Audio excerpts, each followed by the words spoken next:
पुष्प जो महिला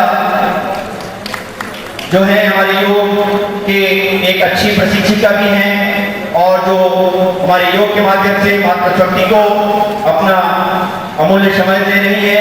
आपसे भी चाहूंगा कि गुलदस्ता से दीक्षित जी का स्वागत करें। स्वागत की कड़ी को विराम देते हुए अब मैं चाहूंगा कि हमारे बीच में आप सभी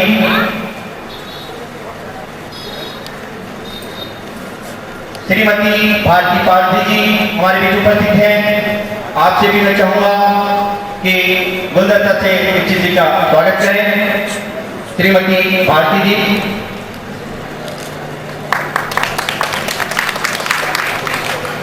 चलिए अब मैं महिला पतंजलि के अध्यक्ष महोदय से चाहूंगा कि हमारे मंचासीन अतिथियों का स्वागत करेंगे।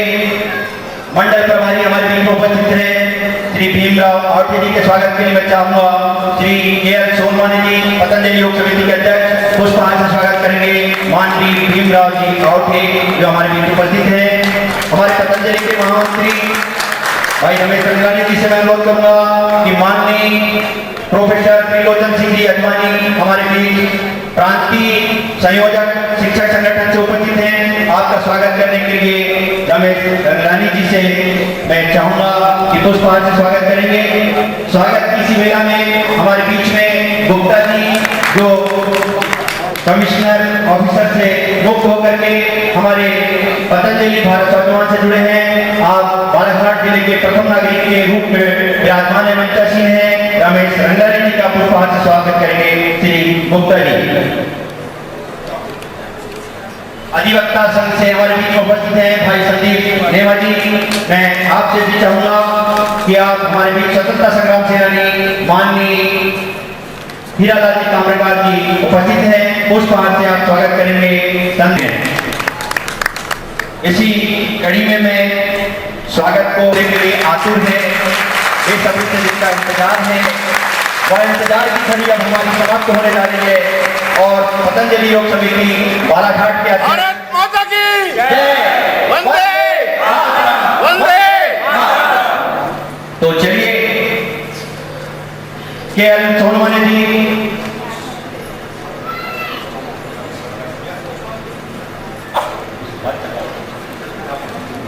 माननीय सोनवाने जी से मैं अनुरोध करूंगा कि दो शब्द अपने उद्बोधन में भारत स्वाभिमान और पतंजलि योग समिति बालाघाट के उपलक्ष्य में रखने का कष्ट करेंगे। सोनवाने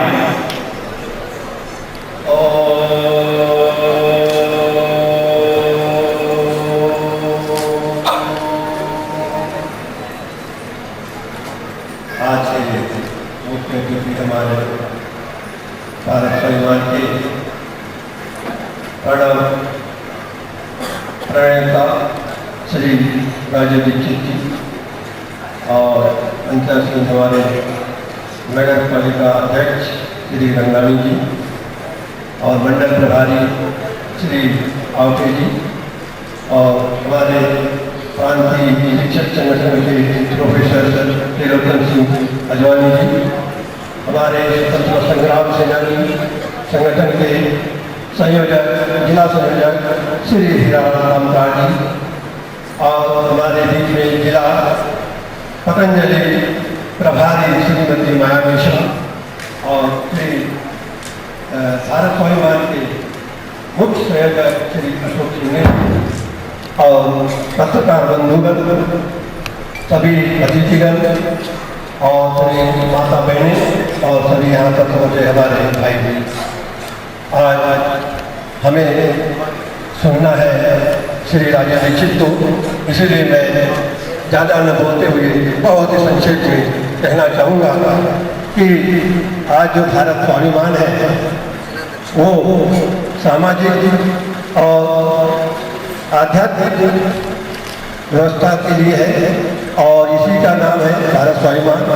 ये आंदोलन के रूप में है और इस भारत स्वाभिमान को हम जन जन तक इसको पहुँचाएँ और बालाघाट जिले के सभी गांव में हम उसका ग्राम संयोजक बना करके एक समिति बना करके जन जन तक भारत सम्मान के नारों को हम मुखारबित करें, यही कहकर मैं अपना वाणी को विराम देता हूं।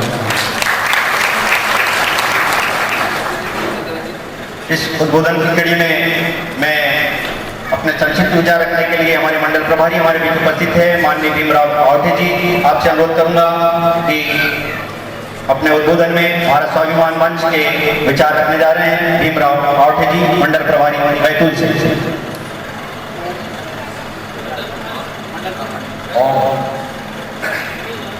मैं एक ही बात संपर्क कर रहा हूँ, आपका सब आपका इंतजार मेरे से आने जा रहा है।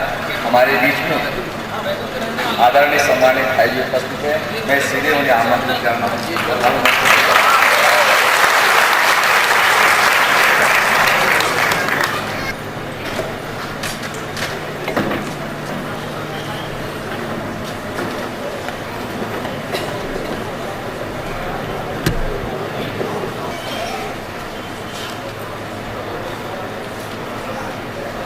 बालाघाट नगर के सभी सम्माननीय नागरिकों, इस सभागार में उपस्थित सभी सम्माननीय माताओं बहनों, मंच पर आसीन आज के इस कार्यक्रम के अध्यक्ष और बालाघाट नगर के प्रथम व्यक्ति माननीय भाई श्री रमेश रंगलानी जी, मंच पर आसीन स्वतंत्रता संग्राम सेनानियों के प्रतिनिधि रूप में उपस्थित माननीय श्री हीरालाल ताम्रकार जी, मंच पर आसीन मेरे सहयोगी और भारत स्वाभिमान के मंडल प्रभारी भाई श्री आवटे जी, मंच पर आसीन हमारी महिला प्रभारी बहन श्रीमती माया जी।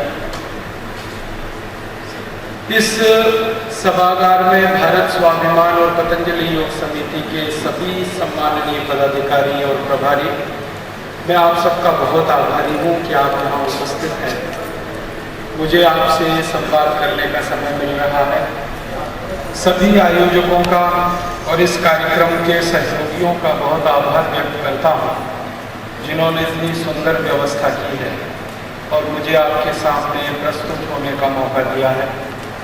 मैं सबसे पहले आपसे क्षमा मांगता हूँ, 1 घंटा 30 मिनट देरी से मैं आपके बीच आया हूँ और इस देरी का कारण सवेरे से मैं मंडला में था, वहाँ का कार्यक्रम 1 घंटा देरी से शुरू हुआ, फिर वहाँ से मैं नैनपुर गया, वहाँ देरी हुई और आपके यहाँ आने में रास्ते में रेलवे क्रॉसिंग के कारण देरी हुई।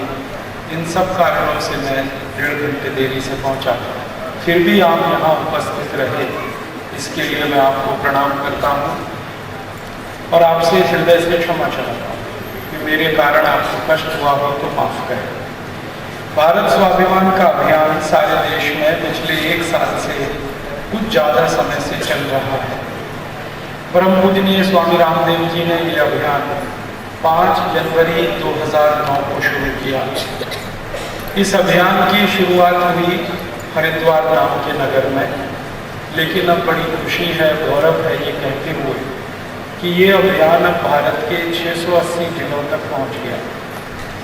इस अभियान को भारत के 680 जिलों तक पहुंचाने में सबसे ज़्यादा मेहनत हमारे योग शिक्षकों ने की है, जिनकी संख्या पूरे देश में 2,40,000 है। इन योग शिक्षकों के साथ 10,000 से ज़्यादा पदाधिकारी हैं, केंद्र स्तर से लेकर तहसील स्तर तक, उनका भी इसमें विशेष योगदान है।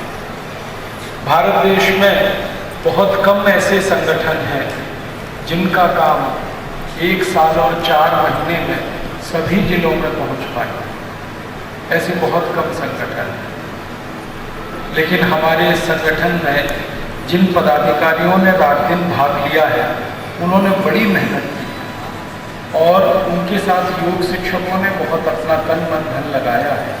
इसलिए ये काम मात्र 1 साल और 4 महीने में 680 जिलों तक पहुंच गया। अब आगे आने वाले समय में हम योग शिक्षकों की संख्या बढ़ाने वाले हैं। अभी तक 2,40,000 योग शिक्षक हैं इस अभियान में। अगले 2 वर्षों में 11 लाख योग शिक्षक हम इस अभियान से जोड़ने वाले हैं। 60 गाँव है, हर गांव में अगर 2 योग शिक्षक हमारे हों तो करीब 13,40,000 योग शिक्षक की भूमिका अगले 2 साल में महत्व की होने वाली है। और इन योग शिक्षक वो एक जिले में शिविर का आयोजन करने के लिए निकल पड़े हैं और अगले 2 वर्षों तक उनकी ये यात्रा निरंतर चलने वाली है। उम्मीद है कि हरिद्वार नगर में हम शिविर करते थे योग शिक्षकों के लिए, और पिछले 1 वर्ष में 33 शिविरों का आयोजन हुआ। अब स्वामी जी खुद जा रहे हैं जिलों में शिविर करने। हरिद्वार में जो शिविर आयोजित हुए वो राज्य स्तर के थे। आप सभी शिविर लेने वाले हैं तो संख्या तो ज्यादा ही होने वाली है। इसलिए हमें उम्मीद है कि हमारे योग शिक्षक अगले 2 वर्षों में पर्याप्त हो जाएंगे।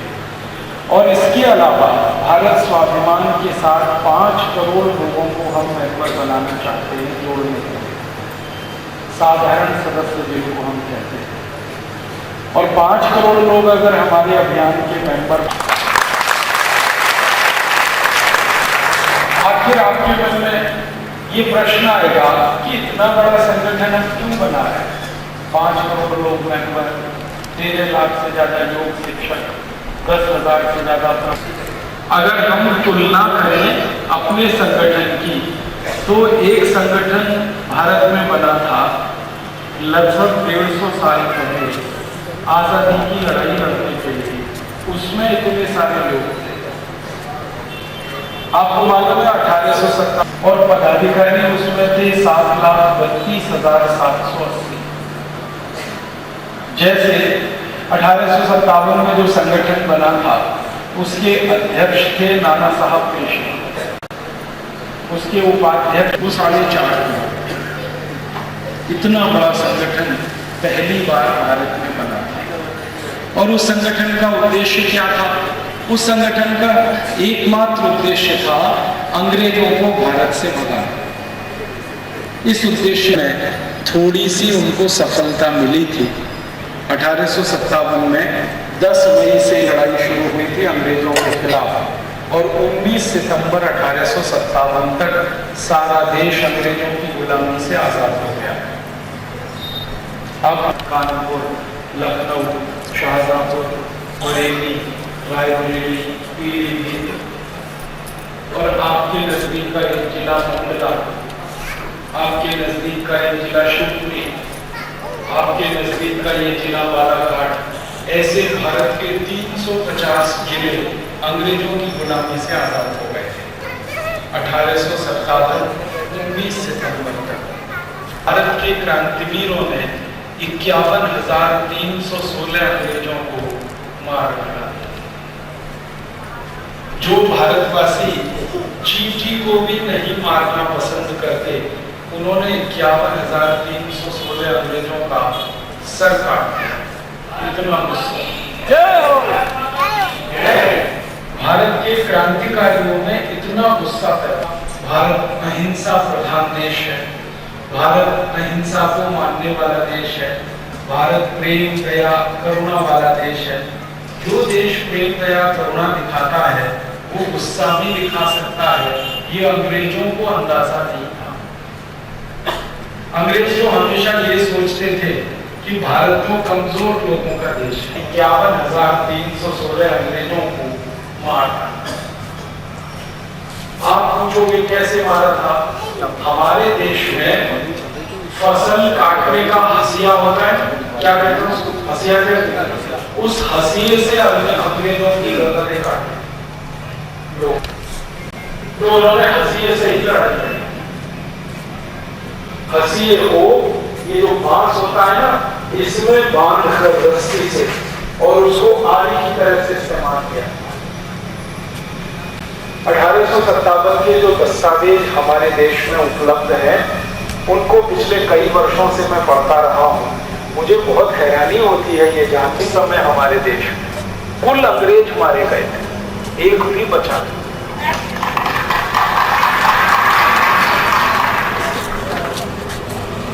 कुछ अंग्रेजों के मैंने पोछा लगाने वाले उनको छोड़ दिया था भारतवर्ष में, लेकिन जो अंग्रेज अधिकारी होते थे जैसे कैप्टन, जैसे मेजर, जैसे सार्जेंट, इतना गुस्सा भारत में पैदा हुआ था अंग्रेजों के खिलाफ। अब